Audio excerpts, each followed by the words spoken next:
Hello, it is Moon Kitty presenting you with a question. Is it Ashfur? Just so you know, there are spoilers, real spoilers for the latest Warrior Cats book in this video. I'm jumping right into serious plot points.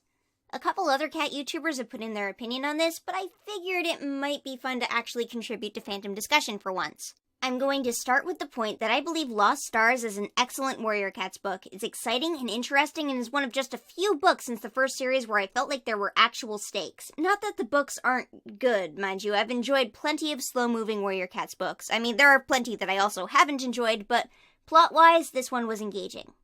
A lot of Warrior Cats books don't have any feeling of mystery or excitement. Things happen, you know what's happening, and there's no mystery presented to us. It's kind of lame. For context, let me bring up a Warrior Cats book that I hate, Sunset. Sunset should be the climax of an arc. It should be exciting and compelling, and it's undermined in its goal by mostly two things. The first thing being that nothing actually happens for the first 80% or so of the book, barring a mildly interesting plotline about who should be chosen as deputy in Greystripe's absence. The second being that we already know everything. Brambleclaw had issues with if or not we should trust Hawkfrost for ages, but we've known the whole time that he's bad. We've known that Hawkfrost is evil for books and books, unquestionably. Our question wasn't, is Hawkfrost bad, but instead, when is this dumb cat going to realize Hawkfrost is bad? It's been 3 books. We get a pretty good fight scene out of it, but not a good experience. And let me clarify, Sunset is my least favorite book. I used to say that Yellowfang's Secret was my least favorite book, but in my I Spoil rereads, taking notes while I slowly read through these things, it made me absolutely unable to stand Sunset. And these aren't even the things that annoyed me the most with it, that being the fact that Brambleclaw and Squirrelflight suddenly get together and resolve their romantic conflict in a page and a half without the thing that caused the conflict even being addressed. But Sunset is in the past. If you want to hear my take on cat relationships, look up My Problem with Warrior Cats, because I do mention this situation. But the compelling thing about Lost Stars is that we are presented with a genuine mystery. We, for the first time in a long time, don't actually know what's going on in Warrior Cats. What's that, you're wondering, because you don't read Warrior Cats and you just watch Moon Kitty? I guess I'll quickly explain the situation I'm referring to. Shadowpaw, the Shadow Clan medicine cat apprentice and Dovewing's son, has been visited by a quote-unquote StarClan cat, one that the narrative suggests is not a StarClan cat at all, but someone else. This is especially suspicious as none of the medicine cats can reach StarClan at this point, supposedly because of a frozen moon pool, but, you know. Then, at the end of the book, Bramblestar is possessed by a non-Bramblestar entity that absolutely shares the same ideals as Shadowpaw's ghost, with Bramblestar's real spirit just wandering around in SkyClan territory or something talking to children. The general fandom consensus right now is that this cat is Ashfur. That's based on a few things. 1. This series of Warrior Cats is teased as including the return of a controversial character. 2. There is a scene in the book where, when receiving a vision, Shadowpaw experiences, quote, ash fluttering in the sky, swirling around him and settling in tiny gray flakes on his pelt, giving him ash fur. And 3. Bramblestar being strangely nasty to Squirrelflight.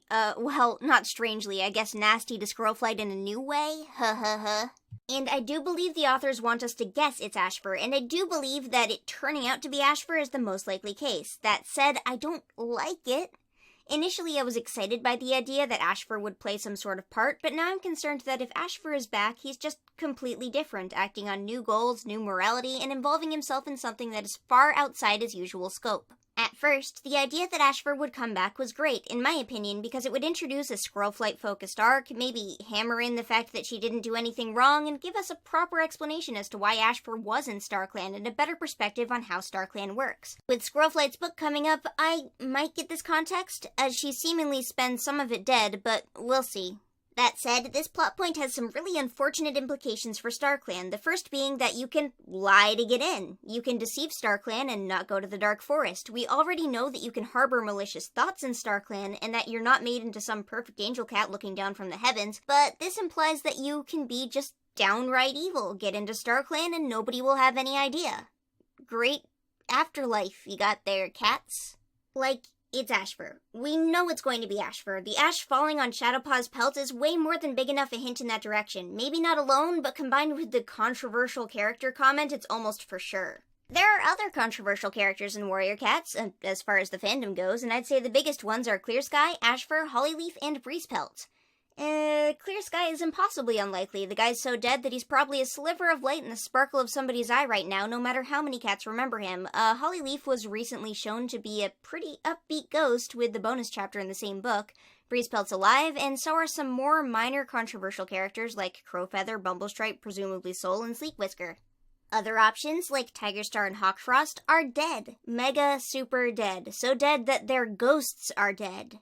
You might be thinking, well, Mapleshade got away, right? But we know both of these ghosts are Toms because it's stated to have a Tom's voice, and also because we would just never have a female cat possessing Bramblestar.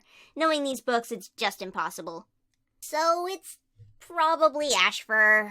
But the intentions of these ghost cats, from here I'm going to be referring to them as cats, because there's nothing indicating that Shadowpaw's Whisperer and Brambleclaw's Possessor is the same guy.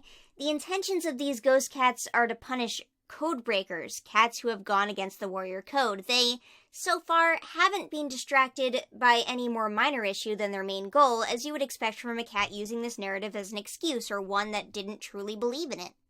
But what did Ashfur do? Well, two things. The first is lure Firestar into a fox trap, and the second is threaten to kill the three during a fire. Both with the purpose of making Squirrelflight sad. He wanted her to feel the pain that he felt. It was revenge, petty, unreasonable revenge for something that wasn't even a crime.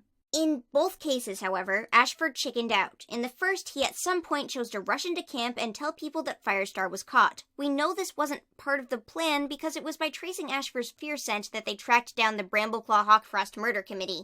And if it was part of the plan, why was Leafpool included, and why would it be any more effective than just having Squirrelflight see her father being dead? Like, I don't understand what the difference there would be. In the second case, he chooses not to kill the kits because it would hurt Squirrelflight more for her secret to be revealed, which is absolute nonsense, just actual nonsense. Even if they're not her kids, even if they were three unrelated dudes, him killing them would absolutely hurt Squirrelflight more than that. Like if it was Sootfur, Rainwhisker, and Sorreltail on the log, and Ashfur says, "Hey Squirrelflight, I'm gonna kill these three cats because you won't date me, and I'm so sad about it, and I want you to feel sad," she would be way more upset. She would still be upset because three people were murdered because of her. So that whole thing, like, oh, it would hurt you more for your secret to be revealed. No, it wouldn't. Like, it never in any situation would hurt her more for the secret to be revealed than to have three people die. That's just ridiculous. So that's definitely just a cowardly cop-out. Oh, I'm not going to kill them, I'm just going to reveal your secret, bye. Because that's just a better way to go about your revenge without killing anyone. And I can't tell if or not the authors intended for him to be cowardly. I can't even tell if or not the authors intended for him to be conspiring with Hawkfrost in the original New Prophecy series, because we don't learn that until the second event. But we do know that Ashfur was intended to be on some level sympathetic. At the time, that is. Around 2009, I was a huge, terrible terror of an Ashfur discourse starter on the official Warrior Cats forums, and this was before Jay Feather had seen Ashfur in StarClan, so it was a pretty big discussion. Was Ashfur going to StarClan? And I knew he was. I was so sure he was. The authors were a bit defensive of his character, and Ashfur had a huge sob story about why he did what he did. Then, when we eventually got confirmation for his Afterlife placement, it was paired with, "He only loved too much." At one point, the narrative was intended to be that Ashfur was just misguided or unwell, and if or not that's still the case is still up in the air, but he did end up in cat heaven. He got let in after they had seen everything he had done, and that can't be undone, and nothing in Warrior Cats can be retconned out, just retconned in, like One Star's son, and possibly Ashfur's conspiratory actions in New Prophecy. What I'm getting at here is that Ashfur had a single goal, and that was to hurt Squirrelflight. He did have some level of morality, as he didn't intend for anyone to meaninglessly die, and he also didn't want to kill Squirrelflight, as if that had been his intention, he probably would have done it. But his involvement with the Warrior Code, there's barely a connection. He was planning on exposing Leafpool's secret to harm Squirrelflight. Only what Leafpool had done was against the Warrior Code, and Ashfur didn't care one bit about Leafpool. He was just using the secret against Squirrel. There's no Warrior Code about covering up somebody's code breaking. And if that was the case, there are entire clans that are guilty of breaking the Warrior Code for covering up forbidden relationships and other things that they very obviously knew about.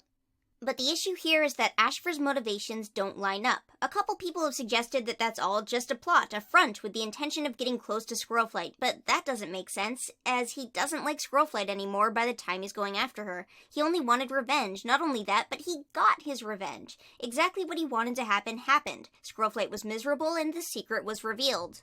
Even though he didn't do it himself, Ashfur kind of got his revenge, and he's dead, and he's in peaceful magic heaven where nobody is ever hungry, and he apparently has the option to forget everything that happened. If he cares about the warrior code, it's new. It's a development for him. These ghost cats care about the warrior code, or at the very least punishing the people who broke it, but Ashfur clearly didn't want to hurt cats that weren't Squirrelflight, and even when he was pushing Lionblaze too hard, going too far with his training, he wasn't trying to hurt him, he was trying to hurt Squirrelflight. That was his goal. If or not he punishes cats like Dovewing and Crowfeather has no effect on Squirrelflight. Which leads me back around. If it is Ashfur, are we sure he's working alone? Would the same cat be attempting to possess Bramblestar and haunting around Shadowpaw at the same time? Has the spirit left Shadowpaw once it's attached itself to Bramblestar? You have to keep in mind that Bramblestar was acting funny before he initially died, having mood swings and outbursts and accusing Squirrelflight of being too soft on weak cats, and acting in a way that Rootpaw found something strange with him. Around the same time, Shadowpaw is getting messages and visions from another cat. Not to mention, seemingly possessed Bramblestar doesn't know immediately who the Codebreakers are. Could be wrong here, however. Another thing, this whole book they haven't been able to get in contact with StarClan. Why would Ashfur, a StarClan cat, be the only one who can manifest? How would he be able to block out all of StarClan on his own? If Ashfur is the ghost, we're likely going to know in a month or two when Squirrelflight's Hope is published. They're going to find some way to justify this if that's the case. Another point, if Squirrelflight, who is only tangentially related to a code-breaking situation, is a codebreaker, then Ashfur is one too, by cooperating with Hawkfrost to conspire against his own clan. And I'm not saying that a villain can't be a hypocrite, but he's honestly not even code-breaking enough to be a good hypocrite. His deeds are so borderline against the rules that for him to be free of sin isn't correct, and acting on some sort of hypocritical morality is barely effective. But then, who do I think is this ghost cat, as opposed to Ashfur? No, see, I think it's Ashfur, I'm just not happy about it. What I hope is that they're faking us out, leading us into Team It's Ashfur, while planning to have it be some other cat behind the scenes. That said, there's a whole book of unreasonable, downright terrible cats called Code of the Clans, where there's a bunch of perfectly good, absolutely evil characters who like to make rules about not doing things instead of thinking about things and ways to improve their situations as coexisting tribes.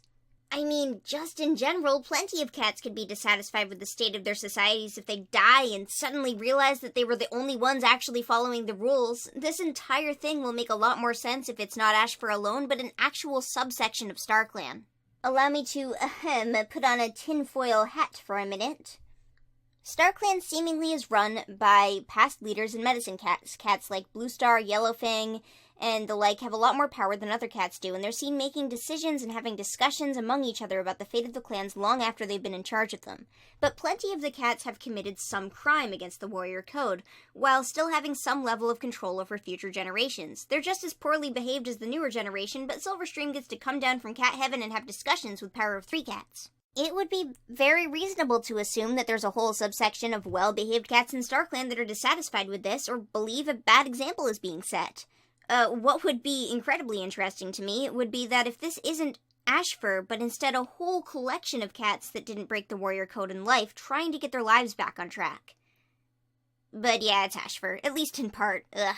I hope I'm wrong, I hope I'm wrong. Last time I didn't want something to happen, it was Twigbranch's name, and I've really warmed up to it, but this time I'm like, if I just say it's going to happen, it's not going to happen, please.